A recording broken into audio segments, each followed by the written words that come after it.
नमस्कार, मैं हूं धर्मेंद्र। आप देख रहे हैं online news India. Narendra Modi किसान विरोधी, यह नारा लगातार बुलंद हो रहा है। देश का किसान सड़कों पर उतर रहा है और प्रधानमंत्री नरेंद्र मोदी कह रहे हैं कि देश के किसानों को गुमराह किया जा रहा है। लेकिन प्रधानमंत्री नरेंद्र मोदी को तमाचा मारने का काम किसी और ने नहीं किया, बल्कि उनकी सहयोगी पार्टी के एक नेता हरसिमरत कौर ने किया है। हरसिमरत कौर ने इस्तीफा दे दिया। एक तरफ प्रधानमंत्री नरेंद्र मोदी कह रहे हैं कि देश के किसानों को गुमराह किया जा रहा है। उन्होंने एक ट्वीट किया और इस ट्वीट में लिखा कि किसानों को भ्रमित करने में बहुत सारी शक्तियां लगी हुई हैं। मैं अपने किसान भाइयों और बहनों को आश्वस्त करता हूं कि एमएसपी और सरकारी खरीद की व्यवस्था बनी रहेगी। ये विधायक वास्तव में किसानों को कई और विकल्प प्रदान कर उन्हें सही मायनों में सशक्त करने वाले हैं। एक तरफ प्रधानमंत्री नरेंद्र मोदी ये बात कह रहे हैं कि देश के किसानों को गुमराह किया जा रहा है, भ्रमित किया जा रहा है। ये विधेयक जो पास किए हैं मोदी सरकार ने, वो किसानों को कई विकल्प प्रदान करके उनको सशक्त बनाने का, मजबूत बनाने का काम करेंगे और उनको भड़काया जा रहा है, उनको भ्रमित किया जा रहा है। लेकिन प्रधानमंत्री नरेंद्र मोदी को तमाचा मारने का काम किया है हरसिमरत कौर ने। उन्होंने इस्तीफा देते हुए कहा है कि मैं अपनी सरकार को समझाने में नाकाम रही। प्रधानमंत्री नरेंद्र मोदी की सहयोगी पार्टी की नेता यह कहती है कि मैं अपनी सरकार को समझा नहीं पाई कि जो आप विधेयक पास कर रहे हैं, किसानों को लेकर के जो आप विधेयक पास कर रहे हैं, उसमें कितनी खामियां हैं और देश का किसान बर्बाद हो जाएगा। यह बात मैं अपनी सरकार को नहीं समझा पाई, इसीलिए मैं एनडीए से, मोदी सरकार से अलग हो रही हूं, इस्तीफा दे रही हूं। आप समझ रहे हैं कि देश की राजनीति जो है वो किस तरह से चल रही है और प्रधानमंत्री नरेंद्र मोदी किस तरह से जो है वो तानाशाही रवैया जो है वो अपनाए हुए हैं। देश का किसान जो है वो सड़कों पर उतर रहा है। इससे पहले देश का छात्र जो है वो सड़कों पर उतर रहा था। लेकिन प्रधानमंत्री नरेंद्र मोदी और बीजेपी की तरफ से हर बार यही तर्क दिया जाता है, हर बार यही तुर्रा इस्तेमाल किया जाता है कि कांग्रेस जो है वो छात्रों को भड़का रही है, कांग्रेस छात्रों को उतार रही है, या विपक्षी पार्टियां जो है वो सड़कों पर उतरवा रही है। और देश का बेरोजगार जो है अगर वो सड़कों पर उतर कर प्रदर्शन करे तो उसके लिए भी यही कहा जाता है कि कांग्रेस सड़कों पर उतार रही है या विपक्ष के द्वारा जो है इनको उतारा जा रहा है। लेकिन अब जो है देश का किसान जो है वो भी सड़कों पर उतर रहा है। वो भी कह रहा है कि प्रधानमंत्री नरेंद्र मोदी किसान विरोधी, वो भी ये नारा दे रहा है। तो अब क्या कहेंगे कि किसान जो है वो भी कांग्रेस के भड़कावे में आ गए हैं और किसान जो है वो भी कांग्रेस के कारण या विपक्षी पार्टियों के कारण जो है वो सड़कों पर उतर रहे हैं। इस विधेयक के बारे में हमने आपको पहले भी बताया था कि किस तरह से मोदी सरकार ने 3 विधेयक जो है किसानों को लेकर के पास किए हैं और इन विधेयकों के द्वारा जो है किस तरह से किसानों को बर्बाद करने पर मोदी सरकार तुली हुई है। आत्मनिर्भर भारत की बात करते हैं प्रधानमंत्री नरेंद्र मोदी, लेकिन अगर सही मायने में अगर पूछा जाए, कहा जाए तो इस वक्त देश में एक ही तबका ऐसा है, एक ही वर्ग ऐसा है जो आत्मनिर्भर है, वो है देश का किसान। आप कहेंगे कि देश का किसान कैसे आत्मनिर्भर है? देश का किसान इस तरह से आत्मनिर्भर है कि देश का किसान जो है वो अपनी मिर्च, टमाटर, गेहूं, धान, जिस चीज को भी उसको आवश्यकता होती है वो उसको खुद उगाता है और खुद खाता है। इस मायने में जो है वो देश का किसान आत्मनिर्भर है, वो किसी के आगे हाथ नहीं फैलाता है। लेकिन नरेंद्र मोदी की सरकार देश के आत्मनिर्भर किसान को प्राइवेट निर्भर बनाना चाहती है। आप अगर इस पूरे किसानों के विरोध को, इस विधेयक की सच्चाई को अगर समझना चाहते हैं तो केवल एक लाइन में समझ लीजिए, एक लाइन में समझ लीजिए कि देश के आत्मनिर्भर किसान को मोदी सरकार प्राइवेट निर्भर बनाना चाहती है। आत्मनिर्भर किसान को मोदी सरकार प्राइवेट निर्भर बनाना चाहती है और इसीलिए देश का किसान जो है वो सड़कों पर उतर रहा है। और इसके लिए तुर्रा का इस्तेमाल किया जा रहा है। बीजेपी की तरफ से क्या तुर्रा इस्तेमाल किया जा रहा है वो आप सुन लीजिए कि किस तरह से बीजेपी की जो आईटी सेल है वो किस तरह से किसानों को लेकर के अब जो है सोशल मीडिया पर लोगों का विरोध कर रही है, किसानों का विरोध कर रही है। वो आप देखिए और किस तरह से जो किसान इसके एवज में आवाज उठा रहे हैं उनको किस तरह से बदनाम किया जा रहा है वो आप देखिए। ये ट्वीट किया है तेजेंद्र पाल सिंह बग्गा। बग्गा वो व्यक्ति है जो लगातार इस तरह की अनाप शनाप बातें जो है वो कहते रहते हैं और इसीलिए जो है सोशल मीडिया पर लोग उनको ट्रोल करते रहते हैं। उन्होंने एक ट्वीट किया है, प्रधानमंत्री नरेंद्र मोदी द्वारा किसानों के हित में लाया गया बिल ऐतिहासिक है, लेकिन फिर भी किसान विरोधी लोग उस बिल का विरोध कर रहे हैं। ये वही लोग हैं जिन्होंने 70 साल किसानों का बुरा हाल कर दिया। इनको लगता है कि किसानों की हालत सुधरेगी तो इनका वोट बैंक हमेशा के लिए खत्म हो जाएगा। ये तुर्रा इनका बहुत पुराना है कि ये जिस भी चीज को लेकर के आते हैं, चाहे वो 3 तलाक पर ये बिल लेकर आए मुसलमान औरतों के लिए, तो भी उन्होंने यही तुर्रा इस्तेमाल किया था कि वो मुसलमान जो है वो कांग्रेस का वोट बैंक है और कांग्रेस और विपक्षी पार्टियां जो है इसीलिए इनको विरोध कर रही है कि अगर ये 3 तलाक का बिल लाया गया तो फिर ऐसे में उनका जो वोट बैंक है वो खत्म हो जाएगा।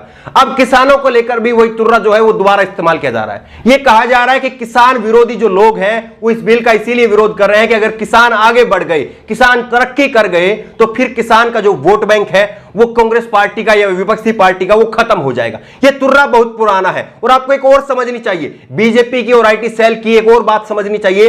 ये कह रहे हैं कि बिल जो है, प्रधानमंत्री नरेंद्र मोदी कह रहे हैं कि ये बिल जो है वो किसानों के हित में है, किसानों का फायदा पहुंचाने वाला है। यही बात आज से 1 साल पहले कही जा रही थी।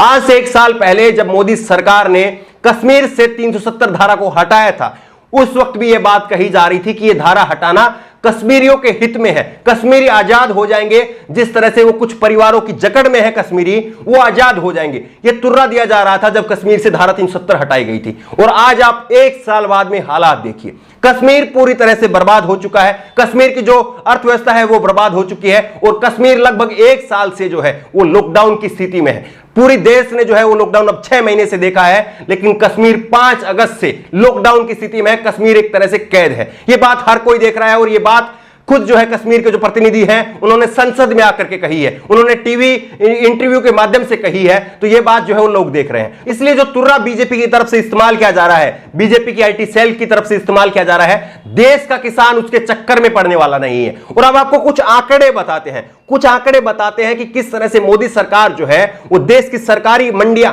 जहां पर किसान अपनी फसलों को बेचता है, आसान भाषा में हम आपको पहले ही बता चुके हैं कि क्या विधेयक है और इसका विरोध क्यों हो रहा है और क्यों किया जाना चाहिए। उसको लेकर के हमने पहले एक वीडियो बनाई है, वो वीडियो आप जरूर देखिए। लेकिन आपको बताऊं अगर मैं, तो किस तरह से, जिस तरह से मोदी सरकार जो है वो लगातार इसका विरोध कर रही है, कुछ आंकड़े आपको बताता हूं। मोदी सरकार कह रही है कि जो व्यवस्था अभी तक है, जो सरकारी मंडियों की जो व्यवस्था है वो ठीक नहीं है, इसीलिए जो है सरकारी व्यवस्था, सरकारी मंडियों को जो है वो प्राइवेट सेक्टर में जो है वो सौंप दिया जाए। लेकिन आपको कुछ आंकड़े बताते हैं। आंकड़े ये कहते हैं कि अभी तक देश में जो है केवल 6%, इस वक्त देश में जो है 6%, 100 में से 6% जो है वो केवल सरकारी खरीद होती है किसानों की। यानी कि देश में अभी भी जो है वो 90% से ज्यादा किसान जो है वो अपनी फसल को प्राइवेट हाथों में ही बेच रहा है। वजह क्या है? आप कहेंगे कि अगर प्राइवेट हाथों में 90% किसान जो है अगर वो बेच रहा है तो उसको 100% भी कर दिया जाए, इससे नुकसान क्या है? इसको आप समझिए, इसको आप समझिए कि यह क्या है और इससे क्या नुकसान है। देश का 90% किसान अगर प्राइवेट हाथों में बेच रहा है तो उसकी वजह यह है कि सरकारी मंडी जो लगती है उसमें बोली जो आती है, किसान की जो बिक्री होती है वो देरी से होती है। और जो पैसा पहले नगद मिलता था, अब प्रधानमंत्री नरेंद्र मोदी ने नोटबंदी के बाद में खास करके जो पैसा उनको नगद मिलता था वो पैसा अब बैंकों के द्वारा मिलता है। और उस पैसे को लेकर के कहा जाता है कि 15 दिनों के अंदर आपका पैसा आपके खाते में आ जाएगा। लेकिन ये पैसा जो है वो मैं एक एवरेज के तौर पर बता रहा हूं, इससे ज्यादा भी लेट होता है, इससे ज्यादा भी देर से जो है पैसा पहुंचता है। करीब करीब 2-2 महीने तक जो है वो किसानों का पैसा नहीं पहुंचता है। अगर आप किसान हैं तो मेरी इस बात से सहमत होंगे, अगर आप खेती करते हैं तो मेरी इस बात से सहमत होंगे। दूसरी बात, देश में एक उदाहरण है, 2006 में बिहार की जो सरकारी मंडी थी उसको भंग कर दिया गया था। उसमें जो है अब 14 साल बाद में अब आप देखिए कि आज की अगर स्थिति करें तो 1300 क्विंटल रुपए पे धान बिका है बिहार के अंदर।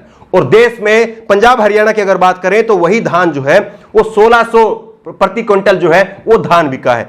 गेहूं जो है वो बिहार में 1500 क्विंटल बिका है और वही गेहूं जो है वो हरियाणा पंजाब की मंडियों में सरकारी खरीद जो रही है उसकी वो 1950 रही है। तो आप देखिए कि प्रति क्विंटल 400 रुपए का जो नुकसान है वो बिहार के किसान जो है वो उठा रहे हैं। और अब प्रधानमंत्री नरेंद्र मोदी और उनकी सरकार चाहती है कि पूरा देश का किसान जो है वो इसी तरह से नुकसान उठाए।